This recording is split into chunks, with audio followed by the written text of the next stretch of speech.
Anies makan di warteg malah bikin pemiliknya tekor. Bisakah disebut pencitraan gagal? Ditulis oleh Widodo SP di dcworld.com. Halo, selamat menyaksikan informasi dari channel Tanda Seru. Tragedi warteg tekor setelah didatangi Anies Baswedan. Apa hikmah yang bisa dipetik? Lagi ramai beredar berita melibatkan sebuah warteg pasar Pramuka Matraman, Jakarta Timur yang bernasib sial usai didatangi Anies Baswedan, Gubernur DKI Jakarta pada Kamis 14 Oktober 2021. Jadi ceritanya Anies dan rombongan sedang makan di sana, lalu beredar kabar yang entah gimana bikin warga sekitar langsung menyerbu warteg itu karena dikira bisa makan gratis. Memang sih rombongan Anies sempat ninggalin uang 1 juta, tapi duit itu buat bayar makan Anies dan rombongan. Sambil sedikit berbagi lewat kelebihan bayar dengan nominal Rp1.000.000 tadi. Menurut pemilik warung bernama Takuri, seperti dikutip dari laman CNN Indonesia, saat sedang santap siang sekitar pukul 11.00 itu, buset, jam 11 sudah makan. Anies berbicara soal program yang disebutnya semua warga bisa makan gratis, tak boleh ada yang lapar di Jakarta. Terus dia membantu usaha warung Tegal, kata Takuri menjelaskan. Nah, mungkin dikira duit 1 juta itu buat neraktir warga sekitar warung. Jadilah mereka menyerbu hingga dagangan ludes dalam waktu 30 menit saja. Ternyata si pemilik warung seperti kena prank, seperti warga Jakarta yang terbuai dengan janji manis Gubernur DKI Jakarta yang berujung tekornya Takuri karena serbuan makan yang dikira gratis itu. Tekorlah si pemilik warteg dengan kejadian siang itu. Saya coba berhitung, misalnya sekali makan di warteg dengan lauk wajar dan minum teh hangat atau es teh begitu, anggap saja jika di rata-rata 25.000 per orang. Berarti duit 1 juta tadi hanya bisa membayar makan 40 orang. Gak disebutkan Anies ke warteg itu dengan mengajak berapa orang, jadi anggap saja 10 orang. Maka sisa duit traktiran masih ada 750 ribuan. Dengan hitungan seperti di atas, berarti ada 30 orang yang sanggup dibiayai makan siangnya hari itu. Terus kalau pemilik warteg mengaku rugi dan berharap kekurangan dari biaya makan gratis tadi ada yang beresin alias ganti kerugian, berarti yang makan siang itu kemungkinan jauh lebih banyak sehingga penjualnya mengaku tekor. Sebentar, saya mau ketawa sinis dulu. Cukup dibayangkan gimana ketawa sinis itu dengan peristiwa aneh tapi nyata itu. Memang Anies dan rombongan bayar, bahkan kayak sengaja dilebihkan. Tapi buat adegan serbuan warga ke warteg biar bisa dapat makan gratis itu terkesan aneh, janggal, plus membingungkan. Deretan pertanyaan yang bisa diajukan adalah, yang pertama, siapa yang suruh mereka makan gratis? Yang kedua, kalau gratis siapa yang bayar atau digratiskan sama pemiliknya? Yang ketiga, kalau gratis kenapa pemiliknya mengeluh kalau tekor? Yang keempat, duit 1 juta untuk pencitraan atau bayarin warga yang makan setelah rombongan Gubernur Jakarta selesai makan? Yang kelima, mungkinkah dilakukan pemberesan tekor dari pihak Pemprov DKI Jakarta? Silahkan memperpanjang 5 pertanyaan tadi dengan berbagai kemungkinan yang bisa dimunculkan terkait kehebohan berita soal tekornya pemilik warteg itu. Terus dari pemberitaan protesnya pemilik warteg dengan kekurangan pembayaran, siapa yang tanggung? Mungkin dugaan Anies dan rombongan agak meleset.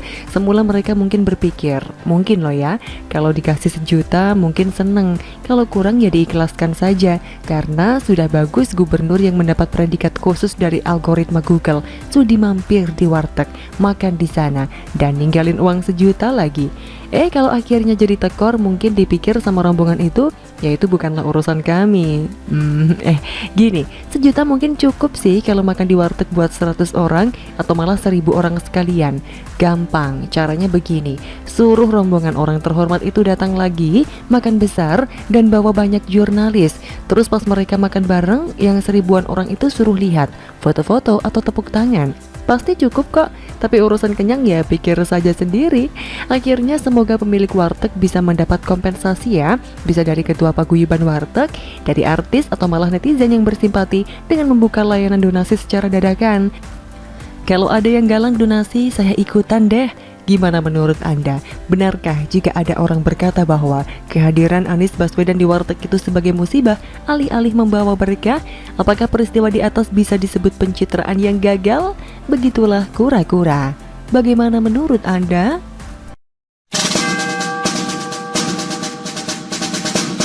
Tak bisa dibangun rumah DP 0 tapi tetap dibeli. Masa Anies nggak tahu? Ditulis oleh Sardi di seworld.com. Halo, selamat menyaksikan informasi dari channel Tanda Seru. Program rumah DP 0 rupiah yang sejatinya menjadi program pamungkas Anies untuk mengalahkan Ahok ternyata menemui banyak kendala. Selain terlalu muluk dan pernah disindir Ahok, ternyata targetnya dipangkas dengan persentase yang tak tanggung-tanggung mencapai 95,5%. Selain itu ternyata lahan yang dibeli untuk rumah DP 0 rupiah bermasalah. Ada indikasi korupsi dalam pengadaan lahan di Munjul. Saya singkat saja, kasus ini bermula saat Perumda Pembangunan Saranajaya atau BUMD DKI Jakarta bekerja sama untuk mengadakan lahan dengan PT Adonara Propertindo. Kemudian dilakukan perjanjian jual beli di hadapan notaris. Pada waktu yang sama juga langsung dilakukan pembayaran sebesar 50% atau sekitar sejumlah 108,9 miliar rupiah ke rekening wakil direktur PT Adonara Propertindo. Lalu beberapa waktu kemudian Saranajaya kembali membayar sekitar 43,5 miliar. Intinya, dalam pengadaan tanah di Munjul, Saranajaya diduga melakukan perbuatan melawan hukum, yaitu tidak ada kajian kelayakan terhadap objek tanah, tidak melakukan kajian appraisal, dan tanpa didukung kelengkapan persyaratan sesuai dengan peraturan terkait. Beberapa proses dan tahapan pengadaan tanah juga diduga kuat dilakukan tidak sesuai SOP, serta adanya dokumen yang disusun secara backdate. Hasilnya di Rut saat itu, Yori Cornelis menjadi terdakwa dan sedang menjalani sidang.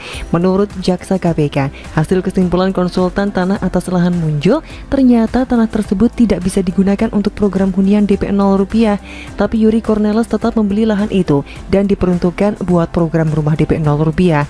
Pembelian tanah juga dilakukan, padahal kajian aspek bisnis, legal, dan teknis serta penilaian appraisal belum dilakukan sama sekali.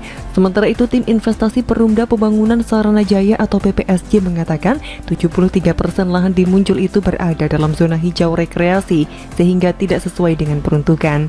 Ada aturan yang menyatakan lahan berzonasi hijau tidak dapat dilakukan pembangunan apalagi menjadi hunian vertikal. Jaksa menyebut tanah di Munjul tidak memiliki manfaat sehingga merugikan negara sebesar 152 miliar rupiah. Intinya begitulah. Sudahlah programnya bombastis, target pembangunan dikurangi drastis, pengadaan lahannya pun tersangkut kasus korupsi. Triple uppercut yang membuat rakyat yang bermimpi punya rumah terjangkau tanpa DP akhirnya pupus. Sebenarnya dari awal saja sudah bisa ditebak program ini muluk dan tidak akan berhasil. Tapi supply and demand selalu ada, yang membohongi dan yang bersedia dibohongi. Saling melengkapi, maka terjadilah hal ini. Kalau mau berpikir waras, program rumah DP 0 rupiah itu tidak mudah terwujud. Tapi Anies menggampangkan semuanya dengan alasan keberpihakan dan ingin jadi gubernur. Makanya program ini sangat dipaksakan dan beneran bermasalah. Dan lucunya lagi, awalnya pernah bilang rumah tapak, tapi ujung-ujungnya hunian vertikal juga karena lahan terbatas. Dan bicara soal hunian vertikal, pasti lebih bagus program gubernur terdahulu, lebih logis dan tidak ada janji manis yang berujung ngibul. Padahal hanya sedikit sisa waktu penjabat, tapi rusunawa sudah banyak beroperasi. Coba bandingkan dengan gubernur yang sekarang, rumah DP 0 rupiah yang terbangun cuma ada berapa? Beginilah kalau gubernurnya lebih memuja gagasan dan kata-kata, tak mau hanya kerja tapi harus ada gagasan, narasi dan kemudian karya. Bahaya kalau karya tanpa narasi dan gagasan, hasilnya memang sangat spektakuler. Kain waring, seni bambu, seni batu, tugu-tugu entah apa yang jumlahnya lumayan banyak. Gagasan yang menakjubkan. Kira-kira berapa lama Anies memikirkan gagasan seperti ini ya? Apakah makan waktu berminggu-minggu atau bahkan berbulan-bulan? Dan pertanyaan yang paling penting adalah, publik pun heran apakah Anies tidak tahu sama sekali pencairan anggaran sebesar itu. Anggaplah Anies tak tahu, masa sih kecolongan terus? Dan yang paling aneh adalah apa saja kerja TGUPP bidang pencegahan korupsi, mencegah korupsi tapi malah sering kecolongan. Gaji fantastis tapi kerja sungguh tak becus, sama seperti atasannya. Ini sungguh bahaya sekali. Anggaran bisa dengan mudah dipermainkan, dimanipulasi dan digunakan seenak jidat. Satu lagi yang masih belum terbongkar, Formula E. Semoga cepat diusut juga karena syarat dengan kejanggalan, apalagi yang bersangkutan sangat ketakutan diinterpelasi. Bagaimana menurut Anda?